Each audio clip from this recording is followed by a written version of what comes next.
маро турки нажод асло магӯед, наям турку забони турк нишоне. маро мавлуд бухорои шариф аст, аламбардори фарҳанги ҷаҳоне. ман аслан тоҷики олитаборам. падар балхию модар аз бухорост. кашида хориро аз дасти маҳмуд, чисон ғамхори ман гашти ба нохост. бухоро пойтахти тоҷикон буд. шукӯҳу шӯҳраташ вирди забон буд. агар фарҳанги халқам то само рафт, забони модариям наардбон буд.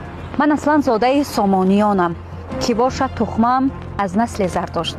ба тозаи гуфтанам хоси забон буд, маро тоҷик буд 77 пушт.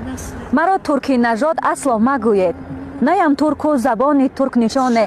яке фарзонаи кулли ҷаҳонҳо, ба миллат тоҷик ҳастам ҷовидоне. абуалӣ ибни сино бузургтарин фарзанди фарзонаи миллати тоҷик дар таърихи башар сабт хоҳад монд.